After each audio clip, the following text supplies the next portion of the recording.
Jauh sebelum minuman boba dan susu ala-ala menyerang Indonesia, cendol dawet berdaulat penuh di negeri kita. Begitu mudah ditemui, minuman ini senantiasa digemari semua kalangan masyarakat. Pikiran sedang ruwet, obat mujarab bisa jadi segelas cendol dawet. Ya, salah satu lagu kondang maestro ambyar Indonesia, almarhum Didi Kempot yang berjudul Pamer Bojo, akan membawa ingatan kita pada minuman yang satu ini. Dalam lirik yang masyhur dan penuh kesedihan, di sela-sela itu penonton akan menyorakan cendol dawet.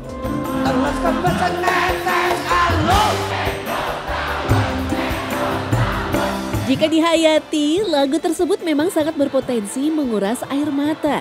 Namun seruan cendol dawet seolah menjadi pemecah kegetiran yang ada dalam lirik lagu. Pasalnya bayangan segarnya campuran kuah santan, air gula merah, serta kenyalnya cendol seolah menjadi penyegar di tengah panasnya emosi dan keruwetan batin. Jika dilihat dari istilah, sebutan cendol pada minuman ini lebih populer di Jawa Barat. Sementara itu di Jawa Tengah sampai ke Timur, es segar ini biasa disebut dawet. Seperti di Bandung misalnya, orang sangat mengenal nama Elizabeth sebagai salah satu brand es cendol ternama. Bermula dari penjual es yang berjualan di depan toko tas Elizabeth di kawasan Tegalega, usaha ini ternyata laris manis di pasaran.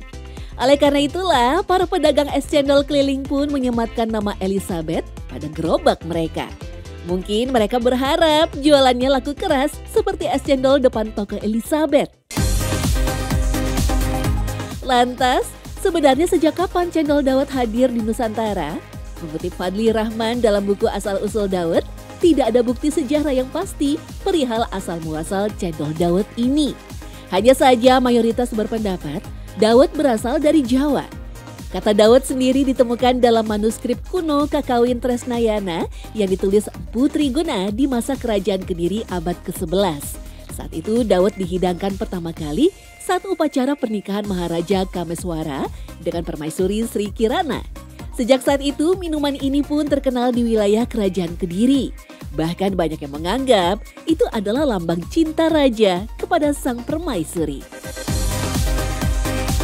Dari serapan kata bahasa Jawa, Sunda, Indonesia. Jadi sebenarnya pada saat dimakan itu berasa jendol di sini, atau bisa juga dari bentuknya yang jendol itu. Jadi akhirnya orang nyebutnya cendol. Memang jika dilihat dari bahannya, cendol dan dawet punya perbedaan mendasar.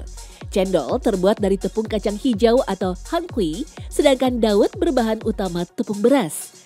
Karena itu tekstur dua jenis minuman ini pun berbeda. Dawet terasa lebih empuk dan padat, sementara cendol bertekstur lebih kenyal. Teksturnya kalau cendol itu lebih kenyal, kalau dawet itu tidak terlalu kenyal. Dan sekarang lagi hitsnya itu adalah dipakein potongan nangka dan sekarang ditambah lagi dengan durian. Memang banyak yang bilang bahwa kalau dawet itu asalnya dari Jawa Tengah atau bisa juga Jawa Timur, kalau cendol itu dari Jawa Barat. Di dalam tradisi Jawa, dawet adalah bagian dari upacara pernikahan. Setelah acara siraman berakhir, kedua orang tua mempelai akan melakukan dodol dawet atau berjualan dawet. Dodol dawet ini menggambarkan bulatnya kehendak orang tua untuk menjodohkan atau melepaskan anaknya. Tradisi tersebut juga menyimbolkan harapan pernikahan di hari esok akan dihadiri oleh banyak tamu, sejumlah gelas dawet yang berhasil dijual.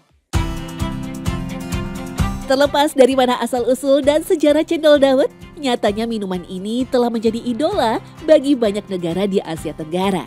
Rasanya yang segar dan manis memang cocok dijadikan pelepas dahaga di saat cuaca panas. Selain itu, harganya yang tergolong murah menjadikan peminat cendol tidak pernah ragu untuk membeli minuman ini. Nah, yang satu ini sudah tak diragukan lagi kepopulerannya, es krim. Dari anak-anak, remaja hingga dewasa tentu menyukai sensasi rasa es krim di setiap jilatannya. Manis, lembut, dan tentunya dingin. Variannya pun bermacam-macam, dari gelato, sundae, sampai popsicle. Di iklim tropis, kudapan es krim memang jadi salah satu favorit makanan orang Indonesia. Apalagi kalau disantap saat cuaca panas, bikin adem pastinya. Tak hanya di era modern, es krim ternyata telah menjadi penggoda lidah sejak era Romawi. Bahkan Iskandar Agung disebut sebagai salah satu penggemar es krim yang kala itu masih berbentuk susu beku yang dicampur dengan madu.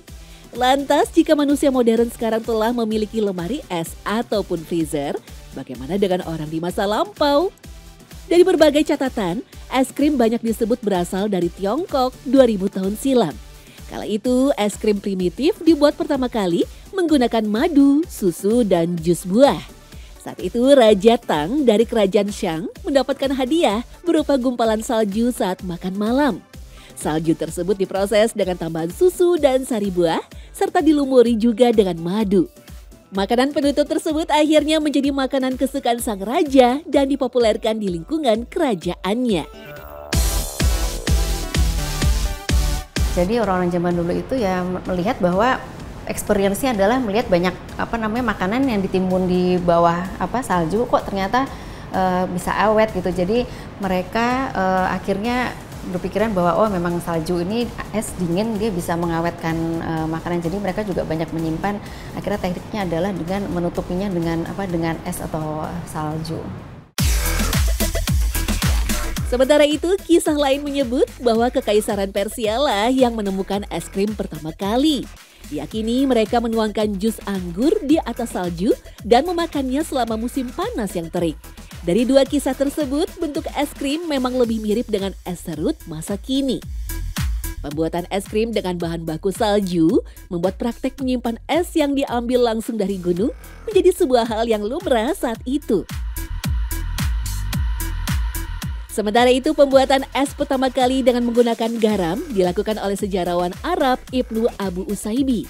Riset dan pengembangan es krim menguat di Cina dan negara Arab dalam kurun abad 9 sampai 11.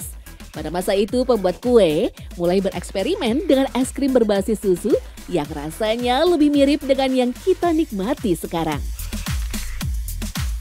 Iya, jadi sebenarnya kalau zaman dulu emang karena alam menyediakannya mungkin nggak begitu banyak mungkin bervariasi seperti sekarang ya. Makanya es krim seperti Tutti Frutti itu sangat populer sampai sekarang. Jadi bisa dibilang itu rasa klasik. Kalau yang lebih ke asem itu adalah lebih ke sebutannya adalah ke sorbet. Ketenaran es krim dan Eropa yang menjadi kiblatnya dipercaya tak lepas dari peran Marco Polo. Penjelajah Italia ini kembali dari Cina pada tahun 1292 dan memperkenalkan resep es krim yang dibuat dari susu beku, krim, dan madu. Italia lalu menjadi kiblat es krim ketika Bernardo Buontalenti, seorang tokoh Renaissance, menciptakan es krim dengan bentuk seperti yang kita lihat sekarang. Di tahun 1595, dia menyajikan es krim yang sangat populer dengan jus buah, anggur, krim dengan warna yang sangat indah. Mahakarya itu disebut gelato, sebuah warisan kuliner yang bertahan sampai sekarang. Ingredients es krim itu adalah terdiri dari krim, lalu susu, gula, dan satu lagi adalah telur. Nah kalau gelato itu dia lebih banyak memakai susu, lalu less krim, sedikit krim, lalu gula. Gelato memang cenderung padat dan bertekstur halus dibandingkan es krim karena dalam proses pembekuannya unsur udara yang dimasukkan lebih sedikit. Pengadukan adonan gelato dilakukan secara perlahan dengan durasi cukup lama sehingga tidak banyak udara yang terperangkap. Sebaliknya, proses yang sama dalam pembekuan es krim dilakukan dengan pengadukan yang cepat agar dihasilkan overrun atau peningkatan volume. Oleh karena itulah gelato lebih mudah meleleh begitu mendarat di punggung lidah. Sementara es krim cenderung cepat meleleh dalam suhu ruangan. Dari segi bahan, kandungan lemak pada es krim lebih tinggi.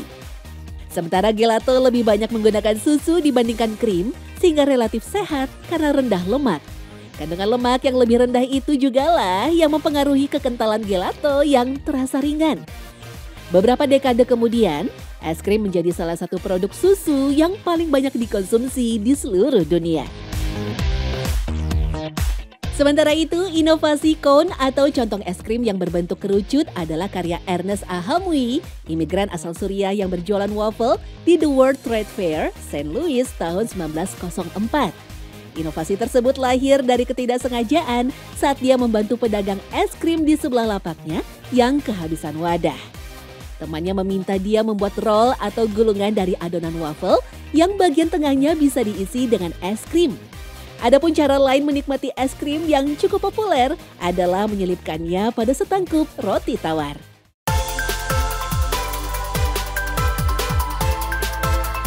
Di Indonesia sendiri, es krim diperkirakan masuk sejak era kolonial. Buktinya beberapa restoran yang khusus menjual es krim sudah muncul sejak tahun 30-an. Dari Ragusa di Jakarta, Sang Randi di Surabaya, sampai Toko Un di Malang, Jawa Timur. Baru beberapa tahun setelahnya, es krim mulai menjadi makanan yang bisa dinikmati oleh semua kalangan dengan bentuk yang sederhana. Pembuatannya pun terbilang mudah.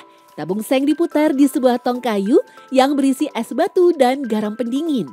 Semua itu dilakukan agar bahan baku santan ditabung berubah menjadi krim. Menikmati es krim bisa dengan mudah dilakukan di mana saja, oleh siapa saja. Beragam rasa dan jenisnya dijamin akan membuat siapapun ketagihan. Di balik setiap jilatan, es krim menyimpan sejarah panjang dalam perjalanannya. Meski cendol dan es krim sama enaknya, tapi kalau di musim hujan bulan Januari sepertinya sih kurang cocok ya. Oh iya, bulan ini ternyata jadi bulan diperingatinya Hari Hipnotisme Sedunia loh, yang jatuh pada tanggal 4 Januari. Apakah beda antara hipnotisme dengan gendam? Selengkapnya di Secret Story.